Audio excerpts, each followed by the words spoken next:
The nanomachines keep track of the soldiers and their real-time personal data 24 hours a day.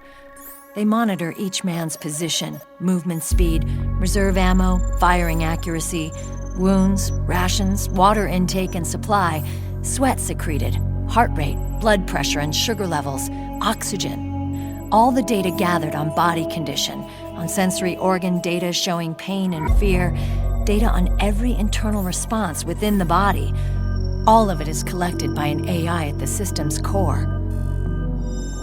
This data is monitored at HQ to enable command to make quicker, more precise, more rational decisions. It also enables crisis management for each individual soldier. It's being used by the US military, by state armies in allied countries, by PMCs. Even police agencies are starting to adopt it. Unless they agree to implement the system, PMCs aren't permitted to send troops anywhere. You've got these system nanomachines in you too. Of course. Our unit plays by the rules, same as everybody else. It was creepy at first, knowing you're being watched 24/7, but I've gotten used to it. It gives us a lot of advantages in the field, too. We get a clearer picture of what's going on around us, so there's less confusion during missions. And our nanomachines communicate with each other, making teamwork a lot smoother. And that's not all the system does for us. It's also a security guarantee against the PMCs. Security guarantee. That's right. The PMCs are combat groups without states or ideologies.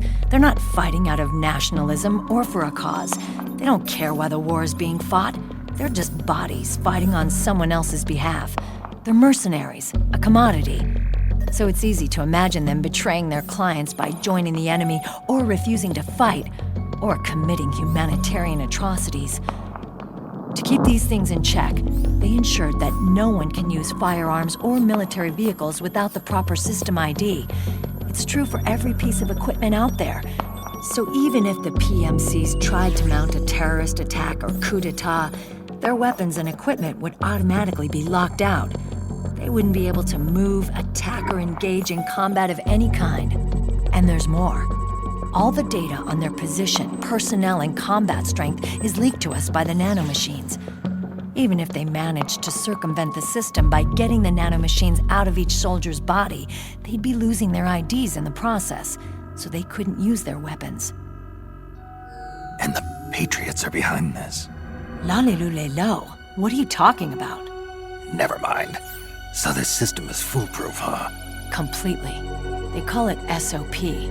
Sons of the Patriots. The AI that controls it is a tightly guarded secret both at Arms Tech Security, where it was developed, and at the Pentagon. There's no way a third party could get control of it. I just met a guy who said he can launder ID guns. The system does have holes. There can't be more than a few hundred of those gun launderers. It's just a grassroots movement. It's not like they can affect the entire PMC war machine.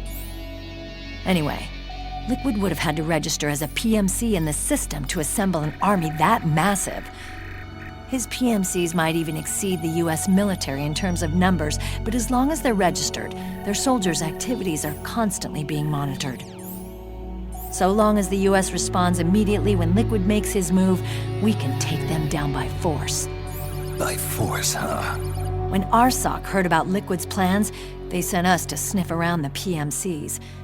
Even with this SOP keeping an eye on things, there are always trouble spots to deal with in the field. Disorderly conduct, disobeying orders, contract violations. We act as backup for the system by monitoring the soldiers. PMC inspections are always carried out on the battlefield. That's why we're authorized to carry and use weapons. We've lost 5 inspection teams in the past few months alone.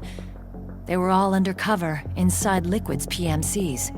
Then, if you got caught, we'd be exterminated like rats. But we're smarter than that. We've been mingling with the PMCs, and after 3 months of searching God knows how many battlefields, we finally tracked him down.